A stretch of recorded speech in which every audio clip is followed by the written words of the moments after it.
Oh, Jesus McAfee antivirus Christ, guys. Welcome back to the program. So, guys, that's right. Today we got a crowd favorite, which is we're going to take a look at one of the greatest news organizations of our time. It's where I go for my news. I'm saying, what's going on? I'm 90 years old. What's going on? Let's see what the nice young men over at the Daily Wire have to say. Let's check it out. So the best example of this lately is M&M is now going to release an all-female M&M's candy package for a Not in my country, they're not. limited time to honor women who are flipping the status quo. Okay. Great. The company announced the feminist-forward candy wrappers on Thursday, yeah, according to Fox 7 Austin, saying it will exclusively display M&M's female characters, green and brown, and most recently introduced purple M&M. Oh. In addition, so this story was so important that they had to have the Daily Wire beard correspondent. I think he covers beards for their company. He's on the beard beat, they call it. He had to cover this too. Here we go. For the first time ever, select M&M packaging will feature a cast of all-female characters. Wow. Parent company Mars is releasing the new packaging to spotlight dynamic female M&M characters in celebration of women everywhere who are flipping the status quo, as revealed in a January 5th press release. The limited edition packs feature brown, green, and recently introduced purple, and will exclusively contain brown, green, and purple candies. The M&M brand is on a mission to use. This does seem like a pretty healthy debate to me that the Daily Wire is focusing on here. That a candy company goes, some of the candies are girls. Some of our candies are girls. The purple ones and the green ones and the brown ones are girls. The CEO of M&M's is shouting that into your face,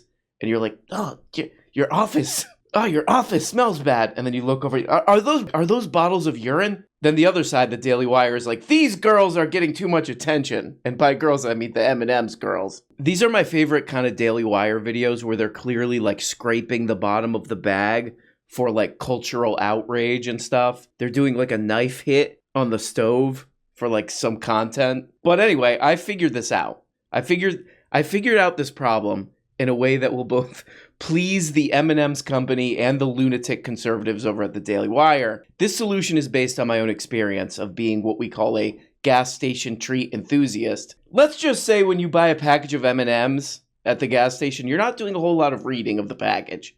You're ripping into that package the way that a rat would. Let's be honest, the way that a rat... You know, when you get these terrible gas station treats, you're not like, oh, there's an article on here. Oh, women are empowered on the M&M said. Did you hear that, honey?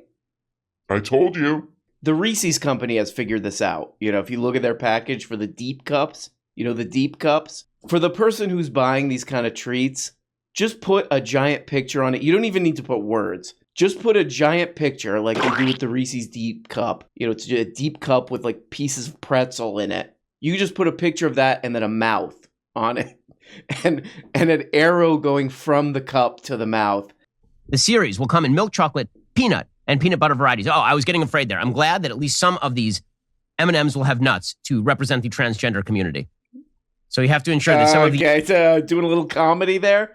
Oh, it's me, Benny the Dice Man. You doing a little Dice Man style comedy? Oh. He tries to light a cigarette on stage. He immediately burns himself. Come on, Ben. Cut the crap with these jokes. Okay. You know what you could do with these jokes? Generally speaking, Chinese people. You know what you could do with these jokes, Ben? Wipe your ass with them. What? So women, do you feel represented now because of the green, purple, and brown M&Ms on the M&M package that you're guzzling down lonely in your apartment with your wine and your cat? Whoa! How's that going for you? I would like to see if M&M's has been able to track any of this, because I got a little feeling that we're going to be seeing a lot more of this. We're going to see some story that Swedish Fish use a litter box in their school, because then conservative content creators are going to cover it. They're going to be like, look at this. And then other content creators are going to make fun of them. And meanwhile, in all of that, somebody's going to go, oh, I want a Swedish Fish. So Dr. Dre then issued a copyright complaint saying he doesn't let politicians use his music. Quote, I don't license my music to politicians, especially someone as divisive and hateful as this one. Dre told TMZ of Green. Wow. Twitter then disabled the video after an attorney for Dre sent Green a cease and desist that questioned her knowledge of the law. Quote, one might expect that as a member of Congress, you'd have a passing familiarity with the laws of the country, the attorney stated. It's possible, though, that laws governing intellectual property are a little too arcane or insufficiently populist for you to have really spent much time on. Okay. So, first of all, I have serious doubts that Dr. Dre is a doctor. Classic. I don't know. Dr. Marjorie Taylor Greene responded by saying, quote, while I appreciate the creative chord progression, I would never play your words of violence against women and police officers and your glorification of the thug life and drugs. Fair. Win to Marjorie Taylor Greene. Yeah, there's something deeply amusing. Yeah, she won that one. She had to take the video down, right? She had to take the song out of that video. Yeah, she won. She definitely won that one. Hell yeah, that's my boy right there, Ben. He's like, this lady Marjorie Taylor Greene did something extremely stupid as a very high-profile politician. She made by the way, like, stupid people like Marjorie Taylor Greene and whoever she hires, they cannot edit video. Like, if you watch that video, like, if you put pretty much anything to that song, it'll look cool. And they couldn't do it. It still looked stupid. They send her a cease and desist. She has to take it down. Ben Shapiro's like, she really won that one. She really got it. Okay. But in Louisiana, they are now trying. They're putting a law in place that requires porn sites to verify ages, to actually verify the age of every user who tries to access the site. So here's Vice on the Louisiana law. Yep. They write, quote, a new law makes porn sites liable for content deemed harmful to minors if it doesn't install age verification technology for anyone accessing them in Louisiana. So this is a really interesting story that involves this and this and this. Sorry, this. I did not know this. This kind of seems like a little bit of a big deal, but Louisiana passed this law where you have to provide an ID. You have to upload a digital version of a government-issued ID to some third-party crap in order to access porn websites. I mean, if this really is what the people of Louisiana want, okay, fine. But if you look at, like, stats on Louisiana, it's usually toward the bottom, if not the dead last, for quality of life, for infrastructure, education, poverty. The ranking I found, it was literally the bottom of all the states for quality of life. So this is one thing to focus on. This is something to show. I mean, is it top? Is it the top? You know, that's up for interpretation, many think. But there's some interesting things about this law, and I'll read this. This is from Tech Dirt. There's the strangely arbitrary cutoff point of 1/3 porn content. So this is part of the law, is that you'll need this ID in order to view a site that's more than 1/3 porn. But what this thing is pointing out is, like, how would you find that out? That's literally impossible. They're going to have the Louisiana Board of Pornography viewing guys.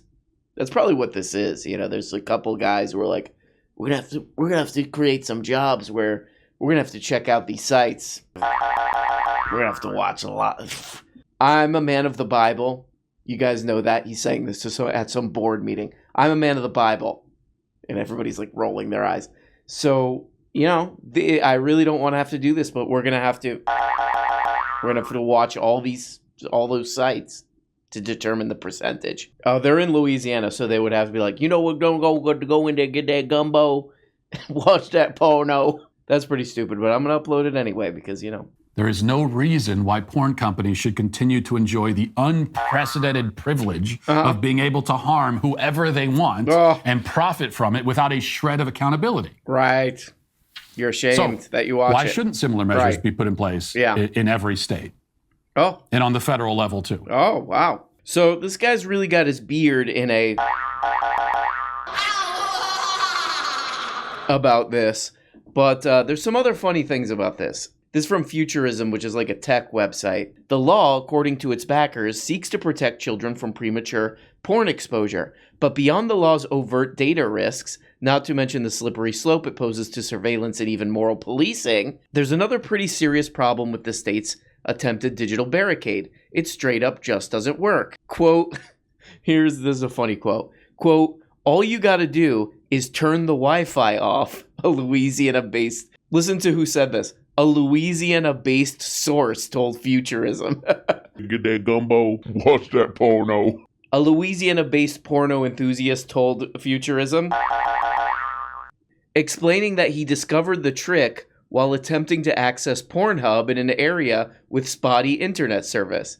And when the video starts, you can turn the Wi-Fi back on so it plays clearer. Okay, this guy really likes porn. This guy really likes porno. So yeah, this Beardo, the Daily Wire beard correspondent, is really excited about this. But the funny thing is, I looked into this a little bit, and they tried this in the UK, actually. And they ended up having to just kind of scrap the whole thing because it wouldn't work out. This is from Tech Dirt. They followed it pretty closely. A final addition in their guidelines is a newly clarified exemption for any site where pornographic material makes up less than a third of the content. So just kind of like the one we were talking about. So if a site is 2/3 safe for work, it won't have to verify users' ages. Oh, great. This means social media platforms like Twitter, Reddit, and Tumblr, which are home to a lot of pornographic material, will not be policed. However, the current wording of the guidelines still leaves a lot of unanswered questions. For example, how exactly will regulators measure the ratio of SFW to NSFW content? Are they going to measure this in URLs, number of files, pixels, or what? Yeah, of course it's not going to work. I understand parents not wanting their kids to see pornography. I get it. If that's really what this is about, a lot of these writers seem to think that this is just about monitoring everybody. But yeah, I would say, again, we got bigger problems. We got bigger problems than I don't feel like monitoring my kids when they're on the laptop, you know? I found a really funny Reddit comment related to this, too. Somebody posted this on the Louisiana Reddit. Watching porn now requires age verification in Louisiana because of new law. And there's one lonely comment on this post. And this guy says, the law is all fine and dandy, but I don't live in Louisiana. I live in Florida. But thanks to the fact that my phone, for some godforsaken reason, deems me to live in Louisiana, I can't watch my porn. He calls porn his porn. I can't watch my stories, which are porn. Oh man, this guy's really upset that he can't do this.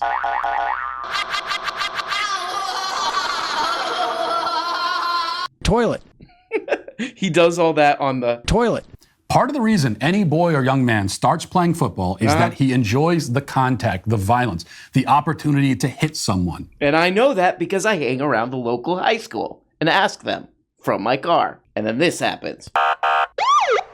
Gone? Yes, that is one of the things that is going to drive a boy to play football to begin with, is that he wants to hit someone. Wow. Boys enjoy violence. They do. That might make your tummy hurt to think about. You might put your hand on your forehead and faint over the thought that boys enjoy violence. Okay. It doesn't change the fact that they do. Boys naturally enjoy violence. My sons are constantly wrestling and beating the hell out of each other for fun. Great. My daughters never do that. So this is another Beard report, and this one's called Professional Football Might Be in Trouble, Here's Why. And it's because people in the media have been talking, they're not going to do anything, but they've been talking about, you know, this guy passed out, he almost died because he took a really rough hit, and then he fell back, and he almost had to go to the hospital, he almost died.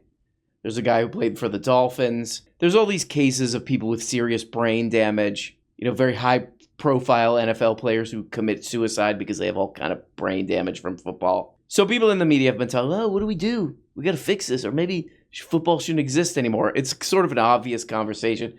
And these idiots are just using it for an opportunity to squeeze even stupider content out of it, where they're like, no, we're tough guys. We're tough guys. We're tough guys. You know, if the Daily Wire intern, you know, paid for by whatever lunatic oil billionaire, doesn't bring me my sparkling water within, 20 seconds, I will have a tear-covered meltdown, but I'm a tough guy who can tell football players what to do. Never missing a zero-effort, zero-stakes opportunity to seem like a tough guy. Oh, if I was out there, I would be hitting myself in the head. But, like, what kind of father would this guy be if, like, his kid passed out and he was like, well, he needs to toughen up, get back to work, entertaining me. Welcome back to the comment section. God, I'm Brett Jesus. Cooper. This article came out while I was on break. Actually, look who we got. Gwen Shapiro. Gwen Shapiro. We're going to talk about the Nepo Baby article from New York Magazine. But before we get into that story, make sure a little behind, but that's okay. You like this video. Subscribe to this channel if you have not already. We are closing in on 2 million subscribers, which is insane. And of course, hit... I like that too, that she's like, we're closing in on 2 million subscribers, which is insane. Yeah, it is insane that they spent this much money on someone like you. That is, I mean, quite literally insane. Okay, so this is kind of interesting, and this is like almost kind of a cruel segment to make this person do. The Daily Wire, they forced her at gunpoint probably to do this because she was an actor before she started. She was an actor before she started doing this. And just imagine, they're like, hey, do you want to be on some super popular Netflix show? Do you want to be the next Wednesday Addams? Or do you want to repeat right-wing talking points while Ben Shapiro marches like, say it better? That's a tough one. In other words, for most people, you didn't shoot to the top of Hollywood. And what the Nepo Baby article or whatever said was like, hey, this is kind of interesting. Like Hollywood, these super famous people in Hollywood, they all make sure their kids get famous too. So it's just like an interesting little, like, the sort of ruthless idea of like a meritocracy. Maybe not the best. Maybe not the most fair crap. There's no way around that.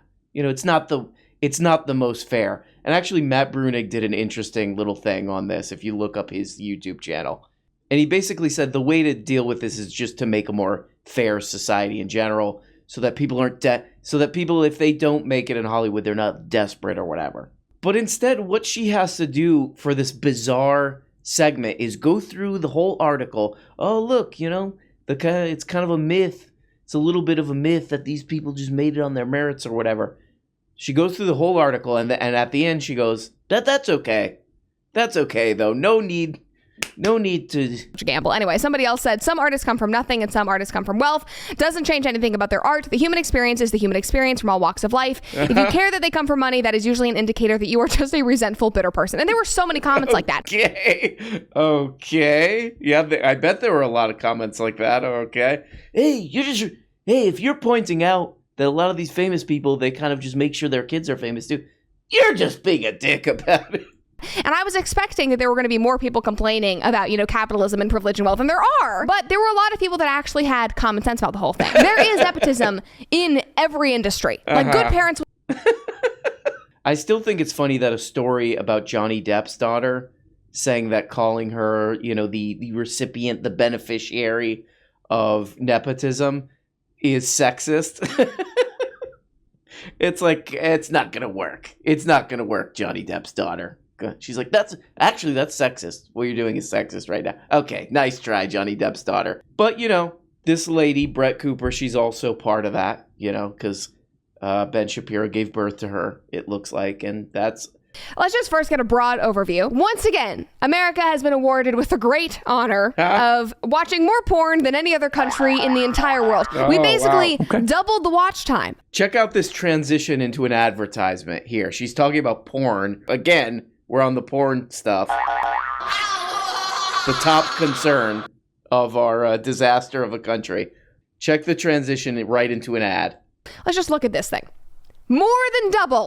United States, United Kingdom. What are we doing? Now is the perfect time to try Good Ranchers. This holiday season, they're offering discounts on orders of $5 or more, so you can save on gifts for the entire family. They're also We're watching so much porn. You know what's good with that? Meat. We're watching so much porn. We need meat. But come on, this is embarrassing. We are a laughingstock on the world stage. They just laugh at us. And why? Oh boy. 86%. Yeah, my girl just said we're a laughingstock. We're a laughingstock on the world stage because we have more people than the United Kingdom. If you look at that graph. United Kingdom has 60 million people. We have 300 million people. So I think, our porn traffic's going to be higher. That's how that works. Germany's laughing at us because there's a guy in Louisiana who figured out a way around the porn ban. They're laughing at us. Imagine making a young woman say this stuff. It's criminal.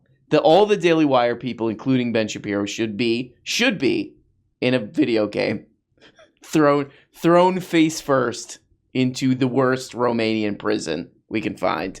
This is the other thing I like about Gwyneth Shapiro, is that they got her peddling so much crap. Look at this. in this comment section. I think she also has a new Twitter account that's called like Waffle House Wendy, like WWME Waffle House Girl or something like that. Anyway, even the OG Wonder Woman, Linda Carter, tweeted in reference of this, and she posted an old video of like Wonder Woman grabbing the chair and throwing it, and she said, I trained at Waffle House. I mean, Linda, maybe you trained at Waffle House, or maybe both of these women just take Magic Mind. Magic Mind is the world's first productivity shot. It combats procrastination, brain fog, and fatigue, which are all things that you don't want to be dealing with the next time you go into a Waffle House. Legit. So I've been taking Magic Mind in the morning for the last... Sounds legit. I just got an ad for this woman who's in a fake dorm room.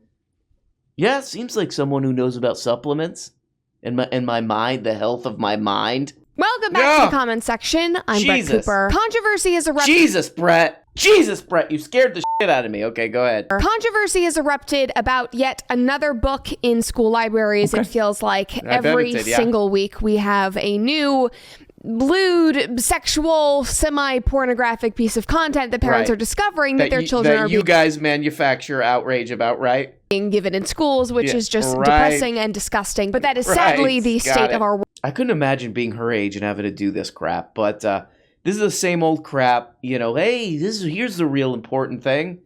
Here's the real important thing. Porno. Porno is the problem. Yeah, I can't afford an apartment anywhere in the city. Come on, that's not the problem. Porno. There's an outrage. There's an outrageous book you should go get upset about. And it's some book called Lawn Boy, which has like some sexual scenes or whatever in it. And it was in some libraries and some schools, you know, that I bet all the kids read it. I bet all the kids who love to hang out in the school library. So yeah, there was like an outrage about this. There were all these parents going in and creating viral moments of being outraged about this book. But then it looks like there's the Washington Post did an article about this, and it looks like they ended up just kind of forgetting about this. They were sort of outraged, and then they forgot, and the books just like ended up just staying in the library. So yeah, good. Time well spent. Time and money and effort and mind power. A lot of brain power wasted on that, but if you got that brain juice she was peddling, then it's not a problem. Thanks. But anyway, guys, I think we've learned a lot today that porno is porno is not a problem, it's the problem, okay? There's people going like this, and there's people, dare I say, going like this. Hope you're having a good week, guys. We're really making it through here. It's Wednesday. You know, Wednesday. Oof. You know, we look at the calendar. Ooh. We look at the calendar, we get a little pissed off. Let's face it, you know, it's sort of a problem. It's problematic. It's sexist, like Johnny Depp's daughter said. So I hope you guys are doing good. I hope everything's going well. You're pulling through. You know, all you can do is just say, okay. Talk to you guys soon, and bye-bye. Oh, hey, guys. Guess what? You're not even getting the whole show. If you want every episode and a whole bunch of other subscribe on Patreon. Subscribe on Patreon for as little as 2 bones. Just click the stupid little link below the video in the comments. See, right there. There you go. Click it, and that, yep.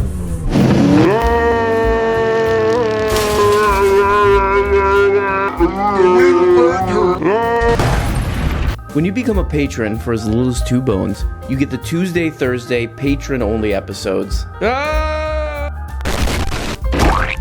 You also get the weekly Book-a-Blega show where we talk about important books. The questions and comments thing where you can ask questions and make comments and all this crap. And the weekly behind-the-scenes show. All for less than the price of a rancid Charleston chew. And for only 25 putrid little dollars, you could become a producer. That's right, support the show and get your name up here. Look at these people.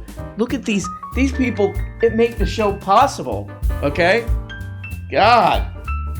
I mean, without these beautiful people, this show goes straight into the dumpster. A rotten, you know, just wet, disgusting dumpster, you know, behind a restaurant. So there's old milk in there. That's where this show ends up without these people.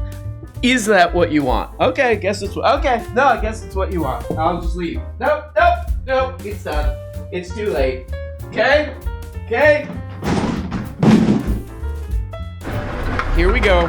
Here's the dump truck. Here's the dump truck come to pick up the show. This is what would happen with no producers. Thank you.